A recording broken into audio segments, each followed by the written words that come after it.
Welcome, everyone. My name is Marina Antunes. I am a writer and podcaster on film.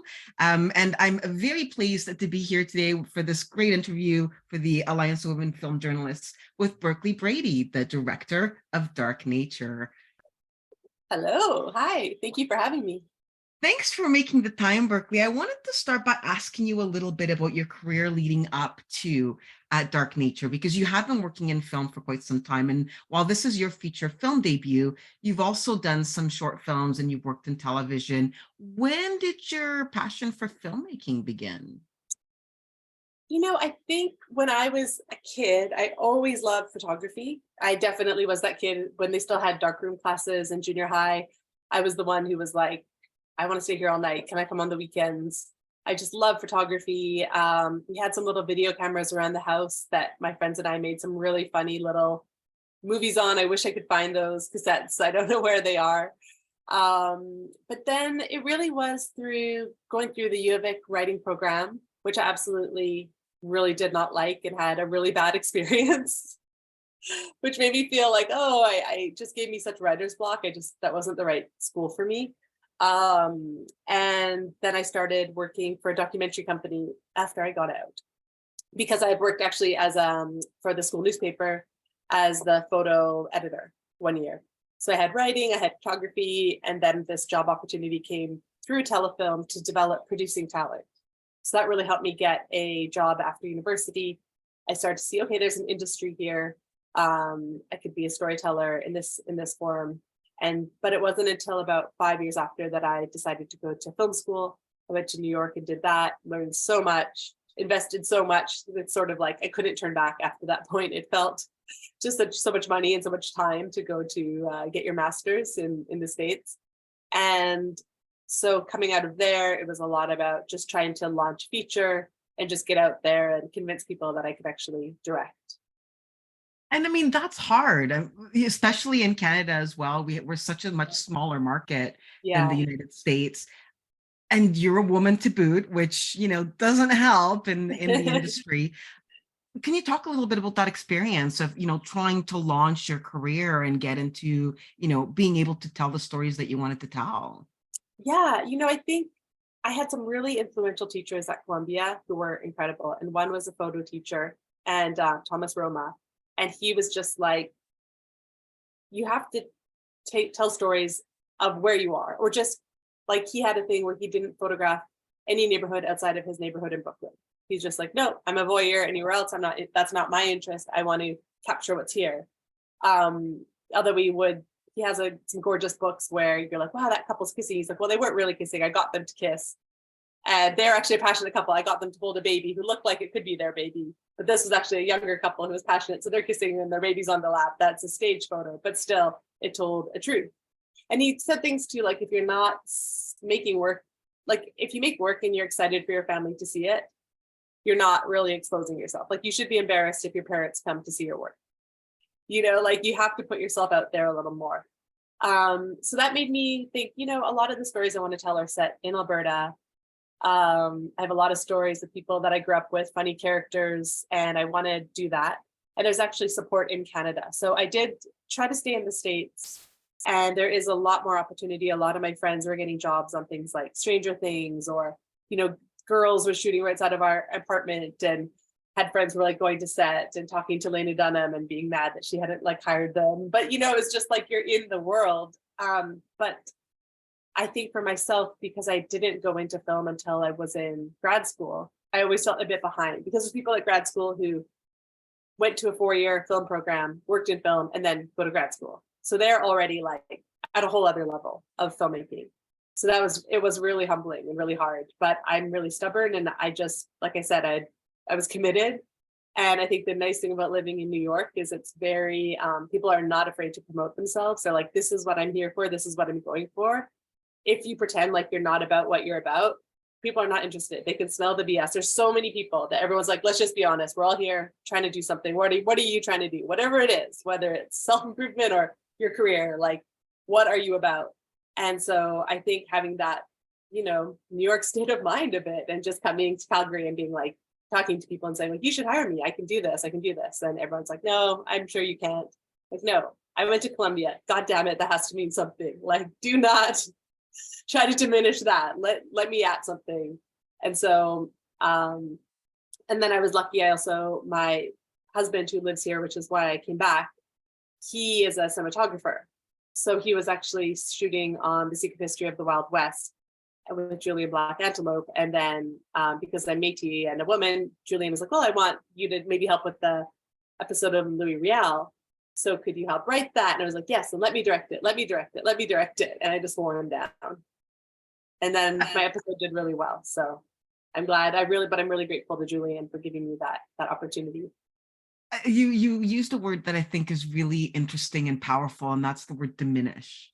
Is one of the things that keeps coming to mind as I talk to filmmakers is, you have to really believe in yourself and not let external forces diminish who you are and your talent and the talent that you have, but you may not be able to get out there. That's you clearly came up with that came up while you were in New York, and it's clearly helped you in Calgary. But how do you feel for people that don't have the opportunity to go to New York and to have that experience? What would you recommend to them to, sort of learn their value and not let themselves be diminished by the hardships of the industry?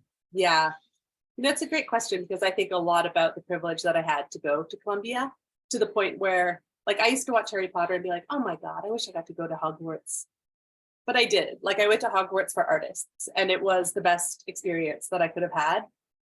And it gave me so much confidence, even just like on a class level. Like, I'm an artist now. I don't like make a ton of money. I live in a city, Calgary, where and you too in Vancouver, people have tons of money.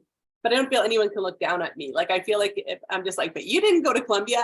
Like, you can maybe in your fancy whole river outfit, but did you go to Columbia? I know you didn't. Like, it just gives you this, like, but I'm like, well, I don't want to take refuge in that, because it is just like this class, like, privilege. Granted, I went into debt. There are people there who didn't, but I think for people who can't have that opportunity, I think it's a lot about discipline and finding how to train your mind not to let the insecurities come in. Hello, insecurity. Thank you. But actually, this is what I want to do. So it's like really just like hard training for your mind, and also just experience, because no one can take experience away from you. So if you make something that you love and you're receptive to criticism, doing both, then I think you can get to a place where what can anyone say to bring you down, because you've done it. You've put those hard hours in, and it will make you feel tough. Like, filmmaking is really hard. It can be really hard.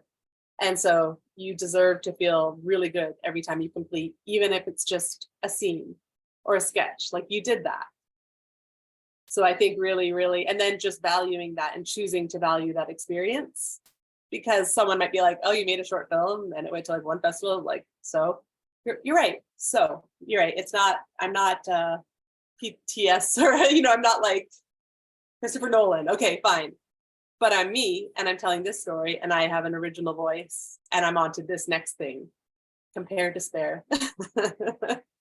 I love that mentality. And I think this segues well into, Dark Nature. And I wanted to start by asking you about where the concept for the film came from. You talk a little bit about how this mentality of, telling stories about places and people and experiences that you're familiar with and and how that influenced you. So when did the concept of Dark Nature sort of start to percolate? And I'm honestly a little bit scared, because the movie is so dark. Like, what trauma caused this? So let me worry for you. Well, it actually came to me as a first draft, as a script from my producer, Mike Peterson, and another producer that he was working with, David Bond, and his co-writer, Rebecca Swan. So they'd written this script, and it was very anti-therapy about these women and this trip. And I thought it had a really great structure, but I was like, these are not women that this is not how we talk. And the abusive relationship in it was very, I felt it was very cliche. It was very things we've seen before. The Joy character was just very like meek in the face of her abuser. And he was just kind of one-dimensional. And in my own experience and my friends' experiences, we're all very, very smart women. If we've ever had abusive partners, they're not like that. They're like the most charming, handsome, gentle feminists. Like, these guys are so tricky. They're not dumb. You can't trick a smart person into abusing them without being a master manipulator. So I really took that kind of experience that I knew from reality, and I just started to rewrite the script. And then after a year of rewriting it, Mike was like, yeah, this, I think you've got to direct this. Like, I can't direct this. This is your voice now. And so I was so happy because I really, really, really wanted to direct it. Yeah. Was telling stories from like a horror or in a horror genre always something that was the goal, or was it just this particular script that turned out to be that way? Well, when I started working with David, who's a friend of mine, David Bond in Edmonton, he lives and breathes horror. Like, he is an encyclopedia of horror. He's got a new TV station out that's just horror. He, like, horror is his life. And he really taught me a lot about the history of horror and, you know, going all the way back to Dracula and even further, magic. It's always been about people who are like, can we talk about the full range of human experience? Because there's people who will say, look at horror and be like, well, that's icky, that's gross. I don't want to like look at that. But there should still be a place where those who want to look at that have it. So it's like, it's a lot about not repressing. It's actually a lot about artistic freedom horror. And that really appealed to me. And so as I started to really get an education from David, I started really finding the horror directors that I wanted, that I admired, and really respecting the genre. And so now it's it's not the only genre I'll work in, but I can't wait to do another one. Like, I feel like I have just like it feels like an honor to be able to make horror. And did Dark Nature start as a horror film, or did it kind of just develop as that as you sort of delved deeper into that story? No, it was always a horror. Yeah. Yeah. You shot the film on location in the Rocky Mountains. There, you know, you mentioned how it's always difficult to make a film. And it feels to me like you gave yourself the ultimate challenge when it came to making this. So let's walk through a little bit of the process of even before you started shooting, you know, getting to the point where you even begin to shoot. So you shot on location. Was that always the idea? How did you find these locations? It all seems very remote in the middle of nowhere. Yeah. In Alberta, the weather can always be unpredictable. Yeah. Share some insights into this. Yeah, so it was really important to me and also my producer that we shoot here. We did do some location scouting in Edmonton because the city has a film grant you can apply for. I think it's about $200,000 that they'll give you to shoot there, which is great because all of those funds, of course, get matched with tax credits and CMF. So every bit is more than it sounds, which is great.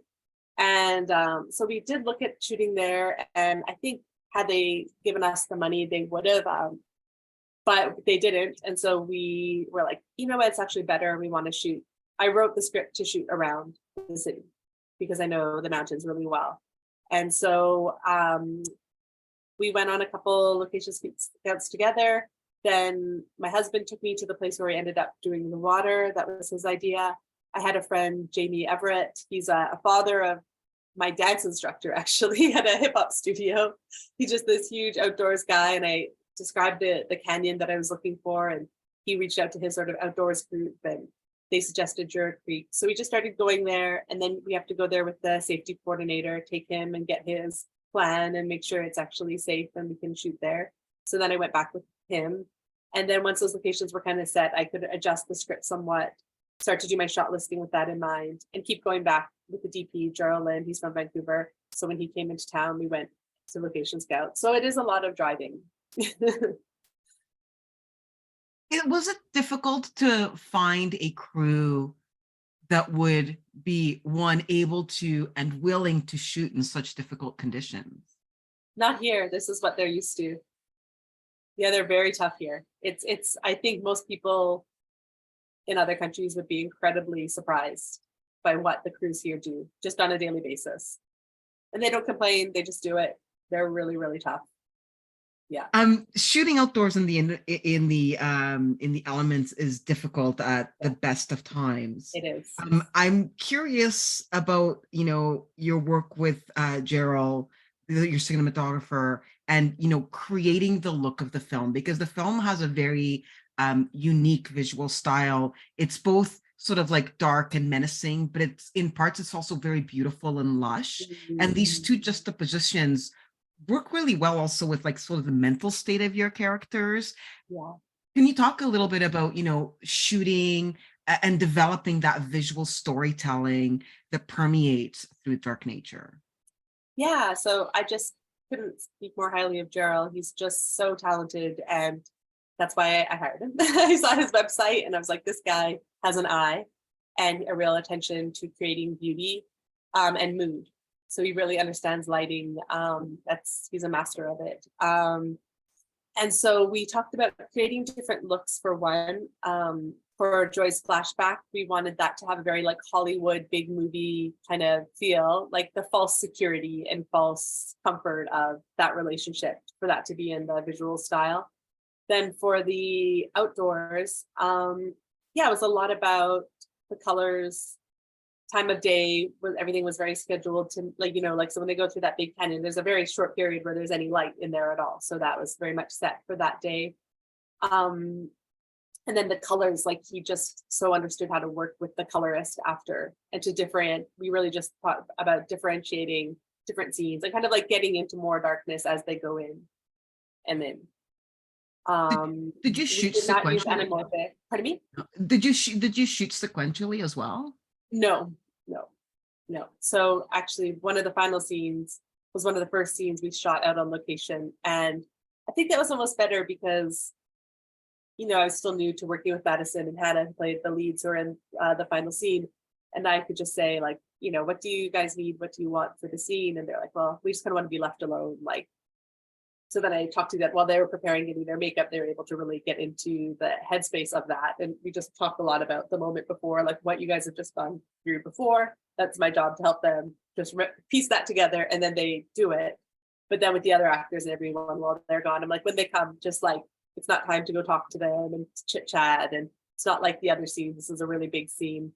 And they have to really act here because they haven't gone through anything as actors yet that their characters have. It's all makeup. And they just did really great preparation. And I was so happy with that scene.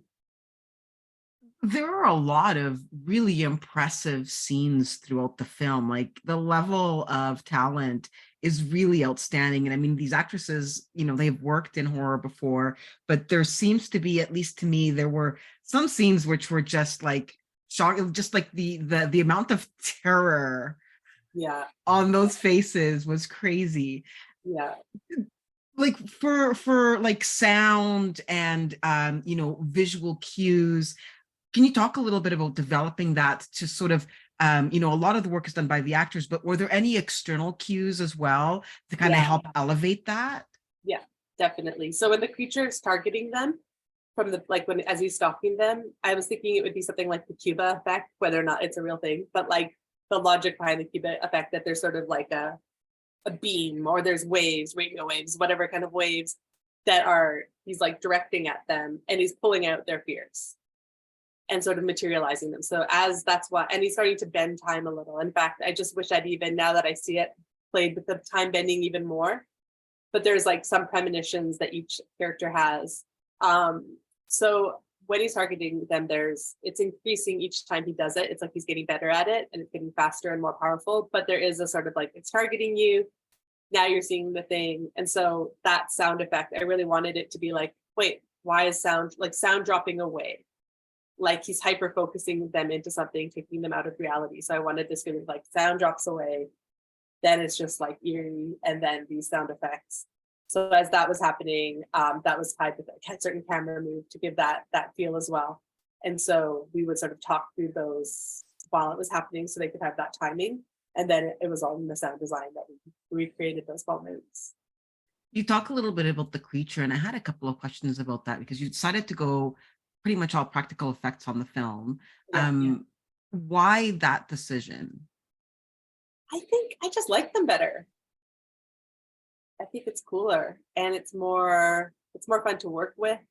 And I think on a smaller budget, I'm not so sure what you can get with your CGI, like even huge budget CGI, it still looks fake to me. It takes me out of the story. And how did the creature design develop? Because it's a very unique design. And I was curious if that had sort of like any, if it developed from any like real stories and traditions. It kind of feels like there's more to the story than everything that we see. Can you talk a little bit about, developing that character and the look of the creature? Because it's pretty creepy. Good. Yeah, I think for the creature itself, I really wanted to avoid actually using any traditional stories, or, I didn't want it to be a Wendigo. I didn't want it to be a Rougarou, which is like, I really wanted it to be a creature based out of my imagination. And I have a really big backstory for it that I am like, oh, this is actually pretty cool. I think I could do a men's group, next one, darker nature. But so and then I talked a lot about the creature with Kyra McPherson. She was the head makeup artist, and she's just so passionate about monsters and horror. So we talked a ton. And then Jennifer Crichton, our head of wardrobe, she also helped a lot with sort of, the idea really was to make it based very much of this place. So I wanted the skin to look like bark. I wanted it to be able to camouflage, like it's totally evolved in this specific place and it can't leave too far away from its cave. So once they go through the canyon, they're in its territory, but it doesn't really go too far out of there. So I really was looking at just evolution and the predators in the area, what they look like and how they function. The score, and you touched on the sound design. Two of the things that I thought were really, really impressive as well. There was a lot that was really impressive, but the sound design and the score I thought were spectacular, and the mixing of those two things and how they, one sort of blends into the other. And you talked a little bit about how sound played a big role in some of those sort of building terror and this fear that sort of just permeates throughout. How did you find Ghost Keeper? And can you talk a little bit about working with them and your sound designer to build the soundscape for the film? Yeah, well, I'm glad you enjoyed it. I liked it a lot too. Ghost Keeper, it was a recommendation from my producer, Michael Peterson. And I met with them and talked to them a lot about the story and what I was going for, and really talking about paring it back, like voices, whispers, drums imitating sort of heartbeat, pacing. Then I gave them some samples from It Follows and Pet Cemetery, particularly. There's some nice tracks there. And then really let them do their thing. And they actually did a lot more without a lot of feedback. And I was a bit nervous about that because I was like, oh, you guys have gone to this next level where I want to craft that with you. But they're kind of like, yeah, just leave us alone. Let us just do it. I was like, yeah, okay. Like, I'll take the leap with Ghost Keeper. I'll take the leap. And then it's neat because when they record, we were also starting our sound design. So I was able to take things in and also still get some more from them. So like the whispers and things like that, we were able to get more whispers from them. But when they record a microphone on every instrument, every vocal. So all of those things are their own tracks. So that when we're in the sound design, we can like bring things up or take them away. So I know at the final scene, when I won't say who, but some of the characters survive, if they climb up, there's just like a voice, Shane's voice, singing. But originally, I think he'd put a lot of guitar in that scene too. And it was like, it just feels too neat. I want it to just breathe a little more, like not so much guitar here. So we were able to just take the guitar away and just focus on his vocals and then bring it back. So it was a nice mix between the sound and the composing. And I think that was my favorite part of the process, was working with the sound designers, because you're inside and you're sitting down and it's just so creative. And it sounds as well that it was a very collaborative experience. Did they come on board very early on?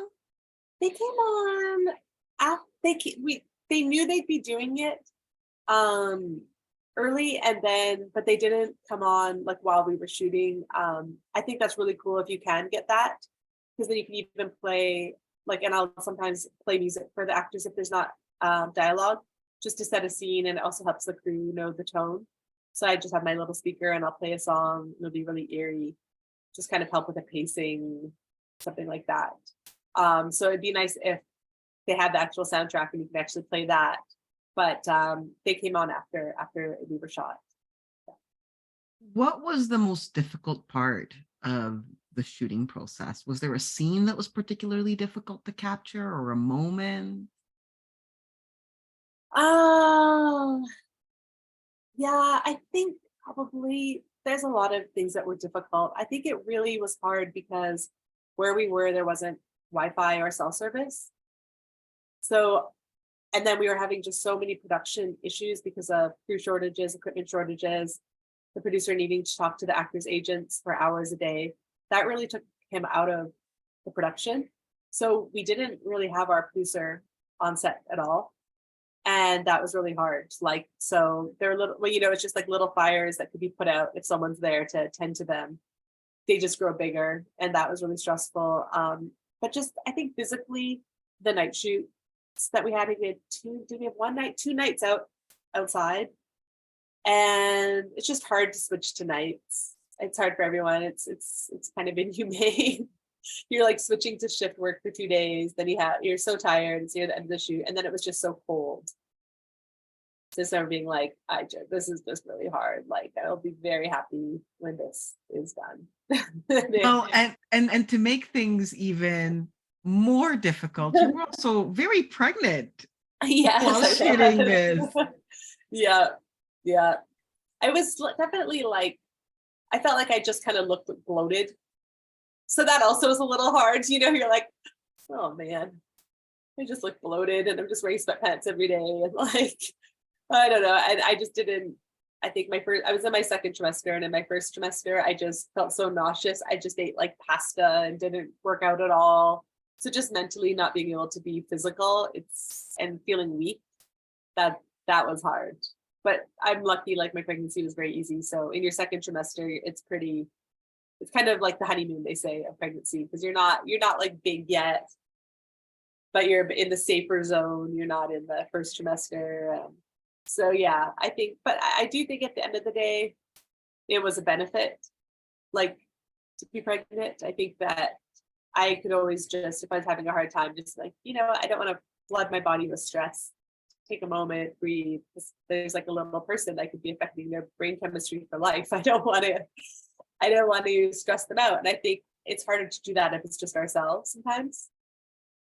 But even things like, I'd be like, well, I'd like to shot list and fix this and make these shots perfect for tomorrow, but I'm going to go to bed.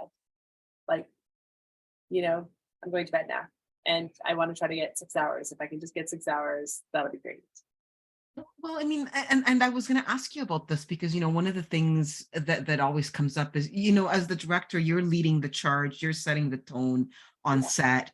You're also a mother to be, and you're dealing with all these other things personally, while still having to like lead this group of people in this artistic vision.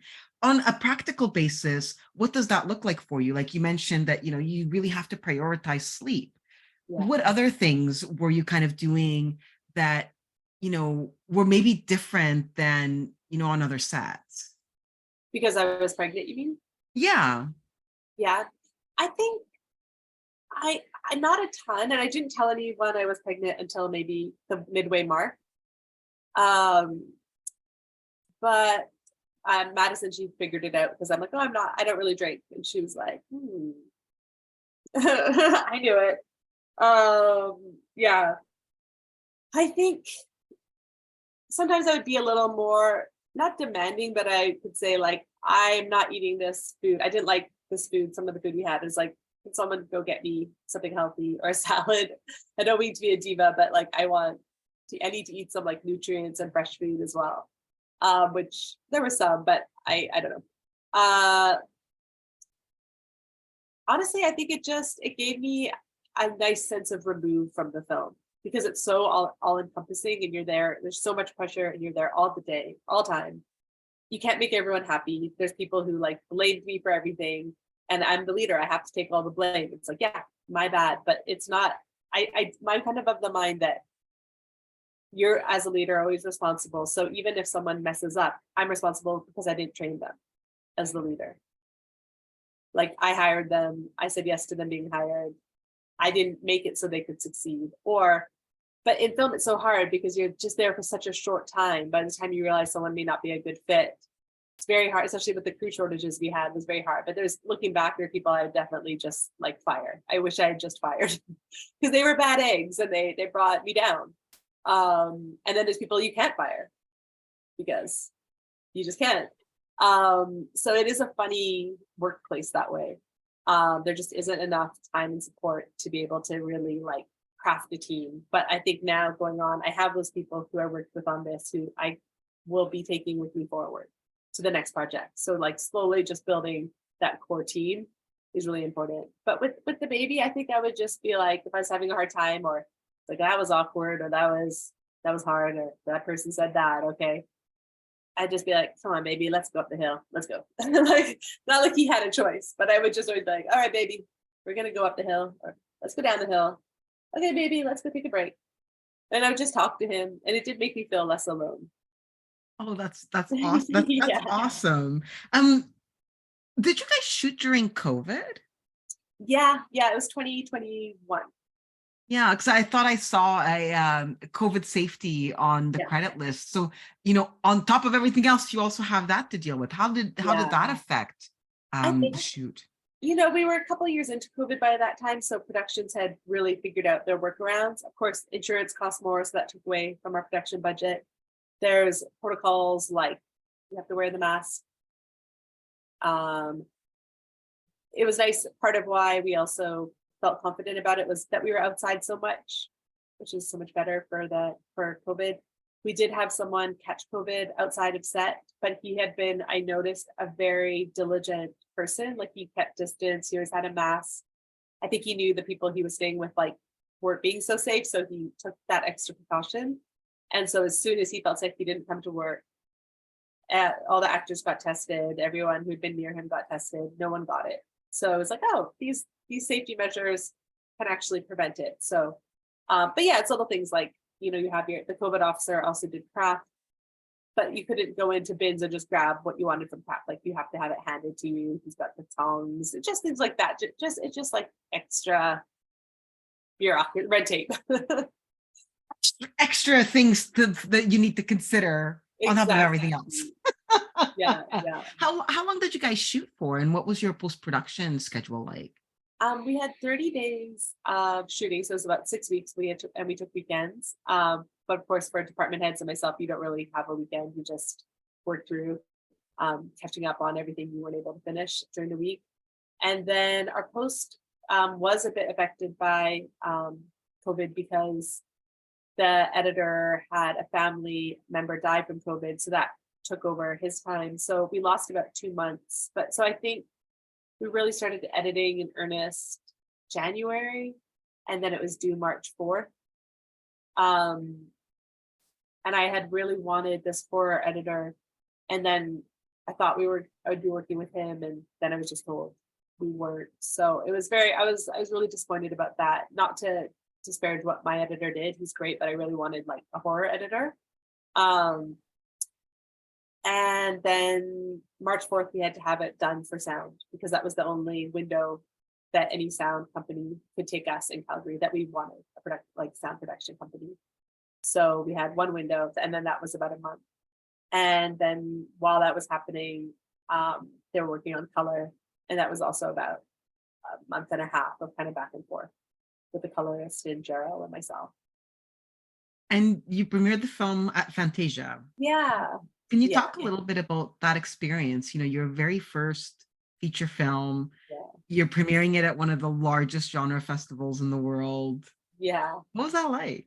It was really cool. And we had some, like Carolyn Morissette, she really championed the film. And she was supposed to do our Q&A, but she got COVID. So I was so sad that she couldn't do the Q&A because people have come up and told me like she really was like behind this film. So that felt really good. And it's just a very laid back festival. Montreal's so beautiful in the summer. I went with my baby. He was 4 months old. My husband couldn't come, unfortunately, but it was, my uncle lives there, he and his husband. One of my best friends, Erin Robinson, she lives there. So I got to see them. It just felt very special. Yeah. And almost like a full circle moment, because you had your boy with you during production and shooting, and now he gets to maybe kind of experience, he may not remember it, but he was there as well. He So was it really is. there. Yeah, we got lots of pictures with him, and he was so little at that point that they sleep so much. I was able actually to go to some films, and I would just like secretly nurse him if he woke up. But I felt bad sometimes because there would be a scare, and he'd be like, "Whoa," like his body would be like, "Whoa, what's going on?" And I was like, "It's okay, it's okay." You're priming him for the genre. Oh, poor thing, my little monster baby. But yeah, he really, what is just has been such a good, like an easy baby. So he's just kind of like, this is fun. What are we doing now? I'm looking around, meeting people. I'm gonna go sleep now. I want some milk. Good night. And now the film is out there and people are seeing it, and it's doing really well for great reason. I mean, it really is a very impressive film. And then the boot that it's your debut is even like the next thing. Thank you. What are you working on now? Like, what's next for you? I've got some cool things in the pipeline. I've got about 4 projects. One is adapting the book Half Breed by Maria Campbell. Yeah, so that's an incredible book. She's a hero of mine, and I'm working on that with Banger Films in Toronto with Aaron Sharp, the producer there, and the actor Michelle Fresh. She's been a huge part of getting that off the ground. So that's been really cool, and we're hoping to make that a limited series. So we're just working towards the next steps on that. And I'm also adapting the book, The Summer of Bitter and Sweet by Jen Ferguson. And it's a YA novel. It won the Governor General's this year. It's like a love story, sort of dealing with crazy colonial past and a personal sort of, an event. Like she's basically the product of rape. So her mother was raped by this guy who gets out of prison. And so it's that summer that he gets out of prison and her mother goes away. So she's sort of left alone to figure out, what does this mean to have a criminal be your father? And now he's trying to reach out to her, and why. It's there's sort of like a mysterious element. And it also has really affected her sexuality, or she wonders if it has, because she's asexual. But through the book, she kind of discovers she's asexual and is wondering, like, is there something wrong with me from the way it was conceived?